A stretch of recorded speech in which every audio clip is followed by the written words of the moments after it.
Hola, hoy vamos a meternos de lleno en el currículo de matemática para infantil, concretamente para el segundo ciclo. Y es que, a ver, cuando pensamos en mates para los más peques, a menudo nos vamos a las sumas y restas, ¿verdad?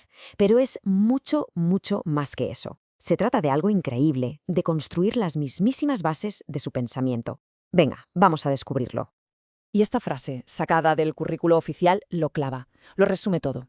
La matemática en esta etapa no es algo abstracto que pasa en una pizarra, no, es una herramienta real para entender su mundo y para actuar en él. Es ni más ni menos la forma de resolver los pequeños, grandes problemas de cada día.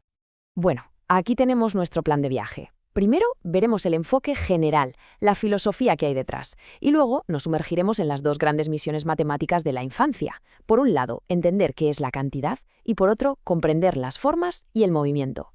Y para terminar, veremos lo más importante, cómo podemos como educadores guiarles en esta aventura. Lo primero y más importante es esto. La base de todo es la resolución de problemas. Aquí no se trata de memorizar fórmulas ni de repetir como loros. Se trata de experimentar, de tocar, de explorar. Los niños y niñas aprenden matemáticas cuando se enfrentan a pequeños retos que les importan de verdad y buscan sus propias maneras de solucionarlos. Venga, vamos con la primera gran competencia. A mí me gusta pensar en ella como una misión, ¿sabes? La misión de descubrir el mundo a través de la cantidad, de empezar a responder preguntas como ¿cuántos hay? ¿Dónde hay más? ¿Nos va a llegar para todos? Esta es la definición, digamos, oficial.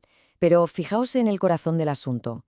Todo, absolutamente todo, arranca con la curiosidad, con la exploración de los objetos. Y es a partir de ahí, de forma supernatural, que empiezan a surgir acciones que ya son matemáticas, como comparar, juntar, contar, pero no porque se lo digamos, sino porque lo necesitan para algo en ese momento. Vale, muy bien. ¿Y cómo se come esto? ¿Cómo se desarrolla esta competencia? Pues a través de unas herramientas concretas que el currículo llama capacidades y que se notan en cosas que hacen y que podemos ver, los desempeños. Vamos a ver cómo se va construyendo todo este edificio. Aquí están los tres pilares. El primero es ser capaz de mirar algo que pasa en la vida real y transformarlo en una idea de cantidad. El segundo, poder contarlo, comunicarlo. Y el tercero, usar sus propias estrategias para resolverlo. Ojo, que no son pasos de una receta, ¿eh? Esto se mezcla, se entrelaza todo el rato mientras juegan y exploran. Y este ejemplo es una maravilla. A los 3 años, da igual si la secuencia de números es la correcta o no. Lo que es absolutamente genial es que entiende la idea de contar. Sabe que tiene que recitar una serie de palabras para que el juego funcione. Es ese primer clic que conecta el lenguaje con la cantidad. Y ojo que solo un año después el salto es brutal. Ya no se trata solo de cuántos hay, sino de en qué orden están. Usar primero o segundo significa que entienden algo mucho más complejo sobre la secuencia y la posición. Y lo usan para algo súper importante, para organizar el juego y ponerse de acuerdo. Y llegamos a los 5 años, donde el conteo ya es una herramienta precisa, con un objetivo clarísimo. Ya hay una correspondencia 1 a 1 y se llega a un total. Esa frase, tumbamos 10 latas, es el final de todo un proceso de resolver un problema. He tirado, he mirado y he contado el resultado. Pura matemática en acción. Así que, resumiendo, el objetivo al final del ciclo es este, que sean capaces de usar todas estas herramientas para resolver problemas sencillos de su día a día. No se trata de que dominen los números en un papel, sino de que los usen de forma útil y con sentido en su vida.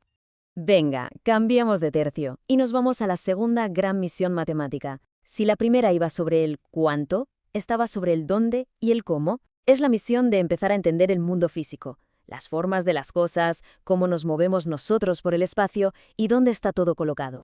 La palabra clave aquí, la que lo cambia todo, es cuerpo. El espacio y la geometría no se aprenden sentados en una silla, se aprenden moviéndose, tocando, construyendo, chocándose con las cosas. Es a través de su propio cuerpo y sus acciones que van construyendo las primeras ideas de forma, de espacio y de medida. Y como pasaba con la cantidad, esta competencia también se apoya en unas capacidades, en unas herramientas que podemos ver en acción a través de desempeños muy concretos. Son, digamos, las gafas que se ponen para empezar a entender el mundo físico que les rodea. Aquí las tenemos. Primero, esa capacidad de representar el mundo con formas, como cuando hacen una casa con bloques. Segundo, poder contar lo que ven y lo que hacen.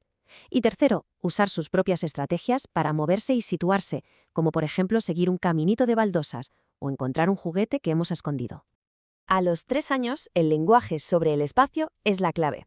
Cuando usan palabras como encima o debajo, nos están demostrando que ya entienden relaciones espaciales básicas, y lo hacen siempre tomando como referencia su propio cuerpo o un objeto que conocen muy bien. Esto, a los 4 años, a mí me parece fascinante. Fijaos en la conexión entre lo que hace con las manos y lo que dice. No solo apila bloques, sino que analiza lo que ha construido. Poder decir que su torre de cubos tiene un triángulo arriba del todo, eso es un salto brutal. Es reconocer formas geométricas en algo que ha creado.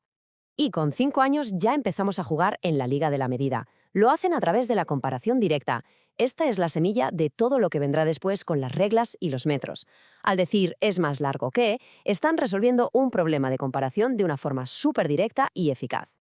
Y este es el estándar, la meta al final del ciclo, que sean capaces de relacionar los objetos del mundo real con formas, que usen el lenguaje para situarse y describir cómo se mueven, y que puedan hacer comparaciones básicas de medida. Como veis, una competencia súper anclada en la acción, en el hacer. Bueno, ya hemos visto el qué. Ahora vamos a por el cómo, que es igual de importante. ¿Cuál es nuestro papel como adultos, como educadores, en todo este proceso? Pues mirad, no se trata de enseñar conceptos, sino de preparar el escenario para que la magia del descubrimiento ocurra por sí sola. Esta es la pregunta del millón, ¿a que sí? Para cualquier profe o familia. Lo bueno es que el currículo no solo nos dice a dónde hay que llegar, sino que nos da pistas muy claras sobre cómo crear un ambiente que haga florecer el pensamiento matemático de una forma natural. Fijaos que aquí el foco no está en explicar, sino en el ambiente y en cómo interactuamos. La clave no es dar una clase de mates, es ofrecer materiales interesantes, hacer preguntas abiertas en lugar de dar las respuestas y, sobre todo, crear un clima de confianza donde equivocarse no sea un drama, sino una parte más del camino. Y terminamos con esta reflexión que para mí es la más importante, porque al final todo esto va de eso. Las matemáticas en infantil no son para un examen que harán en el futuro, son para ahora. Son las herramientas que necesitan hoy para organizar sus juguetes, para repartir las galletas con sus amigos o para construir la torre más alta del mundo. Son, en definitiva, la llave para convertirse en personas que piensan, que crean y que solucionan problemas.